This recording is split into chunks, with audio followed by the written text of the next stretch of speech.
Game on thing, you know.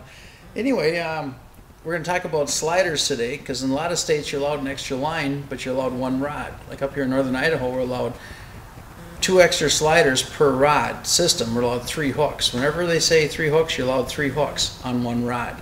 So we're going to show you a way to presentational set that up. And what I found is with my slider lines, because they're 25 feet long, I need a storage system. They don't make a storage system, so I came up with this Pringles can, which is nice because it's wax coated, it's insulated, silver lining in there so your line stays cool. And then you just simply dump them out, and what you have is a swim tube, because you want your stuff to float and stay soft, so you have a nice little swim tube sawed off, so it's no bigger than about 1.25 inches or so thickness. And then what we do is we wrap our mono around, and we'll start off with a Duloc snap system, so it's easy for the fingertips. And then we'll step ourselves into our topwater crankbait by Rapala. Here happens to be one of my favorites because of the new color pattern and stuff. And you can probably get to shop around, but you can find them out there. It's a standard Rapala color. The next thing is you want to step yourself into 20-pound mono. You don't want to go any smaller. 5- and 6-pound fish are fine. 10-pound fish are going to cut your hands. You're going to be bleeding if you don't do it right. 20-pound test, it's smooth, it acts as a bungee cord. You'll have no problem pulling in a 10-pound fish. So what we're going to do is we're going to unravel our system, and the nice part with the way it's set up in here, I can take and drop this, because I have 25 feet of line to throw out, and I can just toss the bait out in the water in the prop wash, and she'll float right up.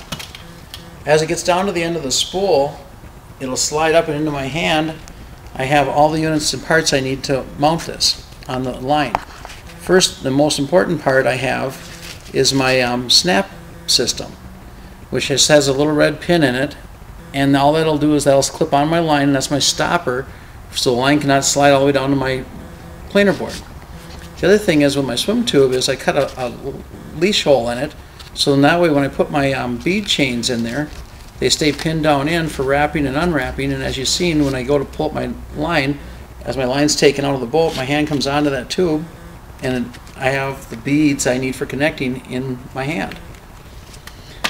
What I got going here is I have a chain bead system from Max Lures is what's going on, and all these beads rotate, and that plays an important role along with the big snap. You want a big easy snap to clip on your main line. So what you'll do is you'll tie your mono knot system onto your bead system. When you clip this on your main line, what this will do is it'll slide down towards your planer board because of the weight of the beads and the pull of your lure. It'll walk it out, and that's the main deal. So now we're going to go and attach this to our main line. This will be really good. So what we'll have is we'll have our red clip. Make sure it's past the pin, and then while that's out there, you'll turn around and clip your line on. Make sure you snap it because the fish will bounce it off if it doesn't. Okay, and then basically what it'll do is the beads will drag this down to your snap, just about like so. When you go to bring your fish in, this line will work its way back towards the boat, and you just pull it in, and you can simply unhook this. As simple as that. And you're up and fishing. If you have to get at your next line, you just basically grab and pinch it, and it comes right off.